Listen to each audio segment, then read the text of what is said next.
الحمد لله رب العالمين والصلاة والسلام على سيد المرسلين. أما بعد فأعوذ بالله من الشيطان الرجيم. بسم الله الرحمن الرحيم.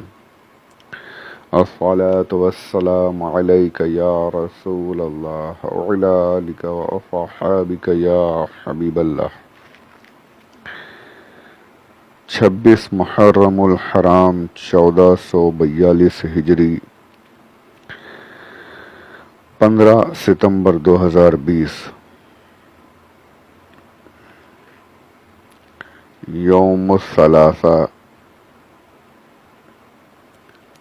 سہ شنبہ، منگل، ٹیوزڈے۔ السلام علیکم ورحمۃ اللہ۔ حضرت عثمان غنی رضی اللہ تعالی عنہ کے واقعات، چند اور باتیں عرض کرنے کی کوشش۔ سماعت فرمائیں۔ حضرت عثمان غنی کیوں کہے جاتے ہیں؟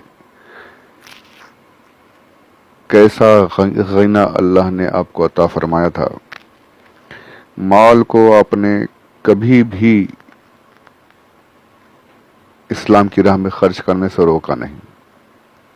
پیچھے میں نے ایک حدیث یہ بھی عرض کی تھی کہ جیسے آپ نے کہا کہ ہر جمعہ میں ایک غلام آزاد کرتے تھے آپ۔ غلام آزاد کرنا بولنے کے لیے ایک جملہ ہے، لیکن بہت بڑی بات ہوتی ہے یہ۔ مالک جو قیمت طے کرے، اس وقت تو بولیاں بھی لگتی تھیں، اچھی خاصی رقم دے کر کے غلام خریدنا پڑتا تھا اور پھر آزاد کیا جاتا، آپ آزاد کرتے تھے۔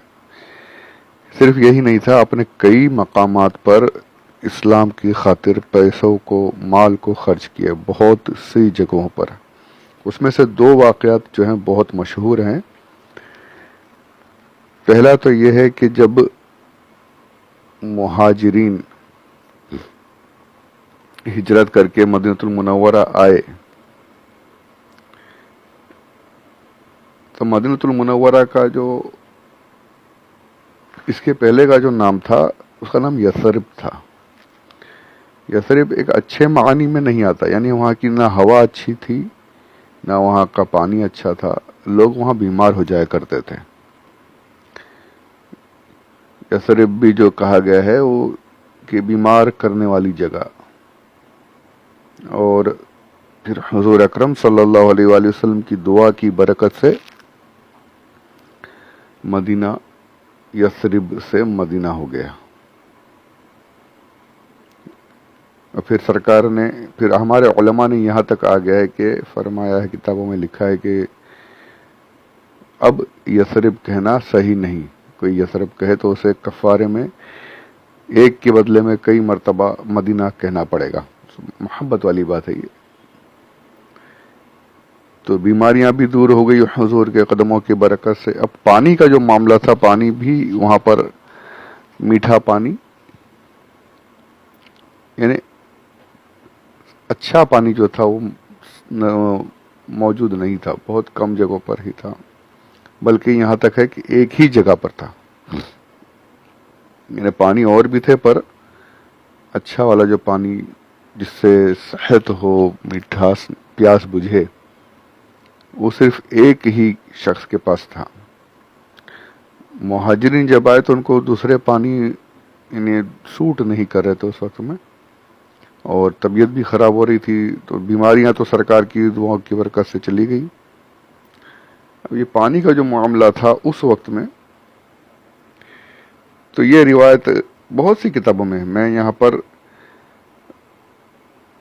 المختار من مناقب الاخیار کے صفحہ نمبر 82، والیوم 1، پیج نمبر 82 پر یہ روایت موجود ہے، وہ آپ کو پڑھ کر بتا رہا ہوں اس میں سے۔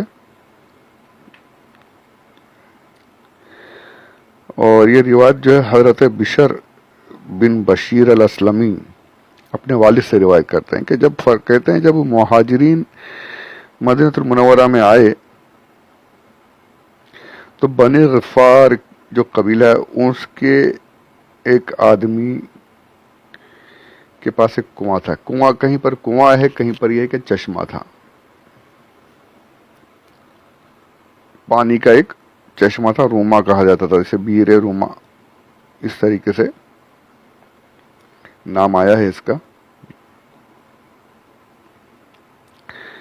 اب پانی میٹھا پانی تھا, لوگ ان سے ہی, مدینہ والے پانی خریدتے اور اپنا کام چلاتے تھے, پیاس پانی پینے کا کام اس سے چلایا کرتے تھے. وہ بھی کوئی ایسا نہیں کہ وہ بہت مہنگا بیچ رہے ہیں, میں نے ایک نارمل طور پر وہ بیچتے تھے, ان کا سمجھ لیجیے یہی کاروبار تھا. حضور اکرم صلی اللہ علیہ وآلہ وسلم جب مدینہ شریف تشریف لائے, حالات یہ دیکھے کہ وہ بیر روما سے ہی خریدنا پڑتا ہے, مہاجرین کے پاس پیسے بھی نہیں ہیں اتنے کہ خرید کر پانی پئیں, تو آپ نے ان سے ارشاد فرمایا کہ اگر تم مسلمانوں کے لیے یہ کنواں چھوڑ دو تو میں یہ خرید لیتا ہوں, تمہارا یہ کنواں جو ہے, یہ چشمہ جو ہے, یہ میں خرید لیتا ہوں, پیسے نہیں دوں گا, اس کنویں کے بدلے میں مجھ سے جنت کا ایک کنواں لے لو, اس چشمے کے بدلے میں مجھ سے جنت کا ایک چشمہ لے لو اور یہ مجھے دے دو, مسلمانوں کے لیے مجھے دے دو. اب وہ صاحب جو تھے مسلمان ہو چکے تھے, وہ بھی ایسا نہیں کہ حضور کے حکم کے خلاف کر رہے تھے, انہوں نے اپنی بات رکھی, اپنی مجبوری ظاہر فرمائی, ظاہر کی, عرض کی حضور کے سامنے. عرض کرتے ہیں کہ یا رسول اللہ صلی اللہ علیہ وآلہ وسلم, میرے پاس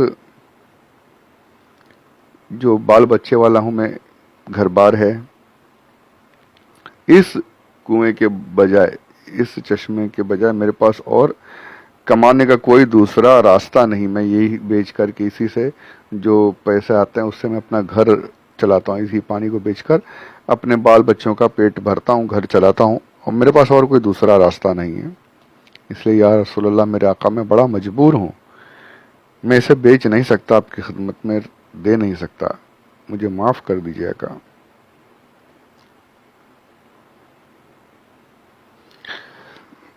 اب یہ خبر صحابہ سے ہوتے ہوئے حضرت عثمان غنی رضی اللہ تعالی عنہ کی ذات اقدس تک بھی پہنچی کہ حضور صلی اللہ علیہ وسلم نے فرمایا ہے, گئے تھے ان کے پاس خریدنے کے لیے, لیکن انہوں نے منع کر دیا, کنویں کو بیچنے سے, چشمے کو بیچنے سے منع کر دیا.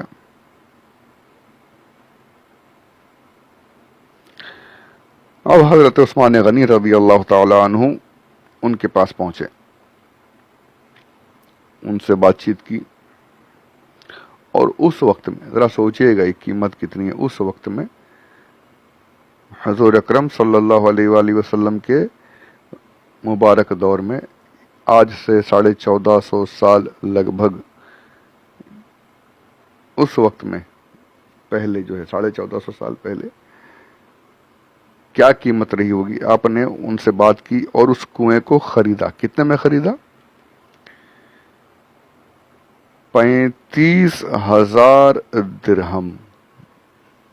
درہم کہتے ہیں سونے کے سکے کو, سوری چاندی کے سکے کو. دینار جو ہوتا ہے وہ سونے کا سکہ ہوتا ہے, چاندی کا سکہ, اس وقت میں درہم اور دینار ہی چلتے تھے. تو 35,000 چاندی کے سکے انہیں دیے. سوچئے کتنی بڑی رقم ادا کی آپ نے.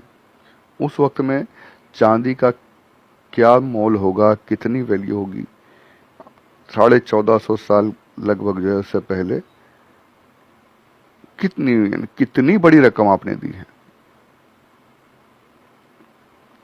اور کس لیے دے کر کیا کیا آپ نے؟ ان کو راضی کیا, بھائی تمہارے اہل و عیال کے لیے یہ رقم ہے, اس سے تم چاہو تو کاروبار کرو, چاہے اسی سے. اب وہ اتنی بڑی رقم تھی کہ زندگی گزر جائے اس میں آسانی کے ساتھ. اور وہ بھی مسلمان تھے, ایسے تو نہیں تھے کہ لالچ میں آئے, زندگی بھر کا معاملہ تھا, اس لیے انہوں نے اتنی بڑی رقم جو ہے رکھی ہوگی. جو بھی بات ہوئی, خیر انہوں نے, صحابی تھے, انہوں نے کنواں حضرت عثمان غنی رضی اللہ تعالیٰ عنہ کو 35,000 درہم میں بیچ دیا. اب یہ